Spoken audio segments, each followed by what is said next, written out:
ಓಂ ನಮಃ ಶಿವಾಯ, ಓಂ ನಮಃ ನಾರಾಯಣಾಯ. ಸ್ವಾಮಿ ಕೊರಗಜ್ಜ. ನನ್ನೆಲ್ಲ ಪ್ರೀತಿ ವೀಕ್ಷಕ ಬಂಧುಗಳಿಗೆ ಶಿವಾಯಂ ಕನ್ನಡ ಆಧ್ಯಾತ್ಮಿಕ ಚಾನಲ್ಗೆ ಸ್ವಾಗತ. ವಸಂತ ಆಚಾರ್ಯ ಅವರು ಕೇಳಿದ್ರು ಮೊನ್ನೆ, ಮಾನಸಿಕತೆಗೆ ಒಂದು ಮಂತ್ರ. ಮನಸ್ಸನ್ನು ನಾವು ಆದಷ್ಟು ಶಾಂತಿಯುತವಾಗಿ, ಆದಷ್ಟು ಮನಸ್ಸನ್ನು ಒಂದು ಒಳ್ಳೆ ರೀತಿಯಲ್ಲಿ ಇಡೋದಕ್ಕಾಗಿ ಏನು ಮಾಡಬೇಕು, ಯಾವಾಗ ಬೇಕಾದ್ರೂ, ಪೂಜೆಯ ಸಮಯದಲ್ಲಿ ಮಾತ್ರ ಅಲ್ಲ, ಯಾರು ಬೇಕಾದ್ರೂ ಮನಸ್ಸನ್ನು ಆದಷ್ಟು ಮನಸ್ಸು ಆಚೆ ಈಚೆ ಆಗದಾಗೆ, ಅಥವಾ ಏನೇನೋ ಕೆಟ್ಟ ಕೆಟ್ಟ ಆಲೋಚನೆಗಳು ಬರುತ್ತೆ, ಏನೋ ಭಯ ಅಥವಾ ಒಂಥರ ಮನಸ್ಸು ಕೆಲವೊಂದು ಸಲ ನಮ್ಮ ಕೈಯಲ್ಲಿ ಅಂದರೆ ಕಂಟ್ರೋಲಲ್ಲೇ ಇರೋದಿಲ್ಲ. ಆ ಥರ ಎಲ್ಲ ನೆಗೆಟಿವ್ ಆಗಿ ಯೋಚನೆಗಳು ಬರುತ್ತೆ, ಯೋಚನೆಗಳು ಮಾಡ್ತಾನೇ ಇರುತ್ತೆ.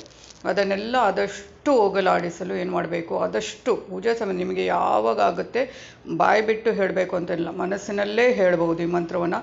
ಅದೇ ನಾನು ಈಗಾಗಲೇ ಅದರ ಬಗ್ಗೆ ಹಿಂದೆಯೇ ವಿಡಿಯೋ ಹಾಕಿದ್ದೇನೆ. ಓಂ ನಮಃ ಶಿವಾಯ ಮತ್ತು ಓಂ ನಮೋ ನಾರಾಯಣಾಯ.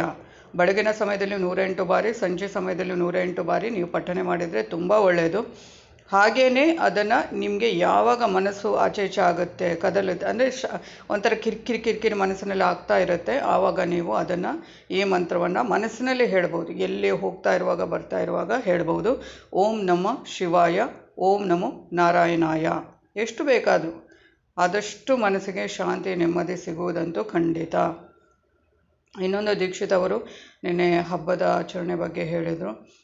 ಮನೆಯಲ್ಲಿ ಯಾರೂ ಇರಲಿಲ್ಲ, ಅಮ್ಮ ಅಪ್ಪ ಇರಲಿಲ್ಲ, ನನಗೆ ಅಷ್ಟು ಖುಷಿಯ ಏನು ಆಚರಣೆ ಮಾಡಬೇಕು ಅಂತ ಆಗಲಿಲ್ಲ ಅಂತ. ಬೇಸರ ಪಡ್ಕೋಬೇಡ ಮಗಳೇ, ಯಾರು ಇಲ್ಲದಿದ್ರೇನು, ನಿನಗೆ ಹೇಗೆ ಆಗುತ್ತೆ ಅದನ್ನು ನೀನು ಮಾಡಬೇಕಾಗಿತ್ತು.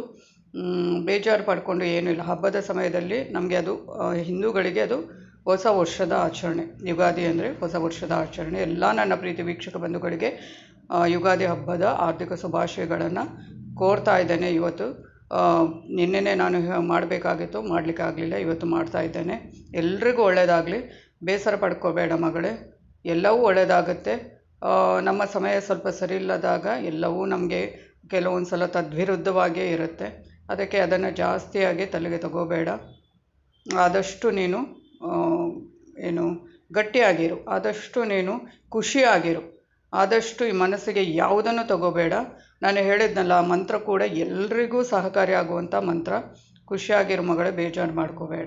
ಓಕೆ, ಏನೇ ಆದರೂ ಕೂಡ ನಾವು ಪ್ರತಿಯೊಂದು ಸನ್ನಿವೇಶವನ್ನು ಒಂದು ಒಳ್ಳೆ ರೀತಿಯಲ್ಲಿ ಏನು ಮಾಡಬೇಕು, ಎದುರಿಸೋಕೆ ಸಿದ್ಧವಾಗಿರಬೇಕು. ಬೇಜಾರು ಪಡ್ಕೊಂಡು ಅಥವಾ ದುಃಖ ಪಡ್ಕೊಂಡು ಏನೂ ಪ್ರಯೋಜನ ಇಲ್ಲ. ಖುಷಿಯಾಗಿರು, ಆದಷ್ಟು ಖುಷಿಯಾಗಿರು, ಅಷ್ಟೇ ಹೇಳೋದು. ಇನ್ನೊಂದು, ಸಾವಿತ್ರಮ್ಮನವರು ಎಲ್ಲ ದೇವರ ದರ್ಶನವನ್ನು ಒಂದು ಒಳ್ಳೆ ರೀತಿಯಲ್ಲಿ ಮಾಡಿಕೊಂಡು ಬಂದಿದ್ದಾರೆ ಅಂತ ಅಂದ್ಕೊಂಡಿದ್ದೇನೆ. ಮುಂದಿನ ದಿನಗಳಲ್ಲಿ ನೋಡೋಣ. ಆ ವಿಡಿಯೋ ನಾನು ಯಾಕೆ ಇದರಲ್ಲಿ ಹಾಕ್ತಾಯಿಲ್ಲ ಅಂತ ನಿಮಗೆ ಈಗಾಗಲೇ ಹೇಳಿದ್ದೇನೆ. ನಾನು ಮುಂದಿನ ದಿನಗಳೆಲ್ಲ ಆದಷ್ಟು ಬೇಗ ನಾನು ಬೇರೆ ಚಾನಲ್ ಮಾಡ್ತೇನೆ. ಅದರ ಬಗ್ಗೆ ನಿಮಗೆ ಎಲ್ಲ ಡೀಟೇಲ್ ಮುಂದಿನ ದಿನಗಳಲ್ಲಿ ಕೊಡ್ತೇನೆ. ಅಷ್ಟು ಹೇಳಬಲ್ಲೆ. ಇದು ಇವತ್ತಿನ ವಿಡಿಯೋ ಆಗಿರುತ್ತೆ. ನೋಡೋಣ ಮುಂದೆ ಯಾವಾಗ ವಿಡಿಯೋ ಮಾಡ್ತೇನೆ ಅಂತ. ಧನ್ಯವಾದಗಳು.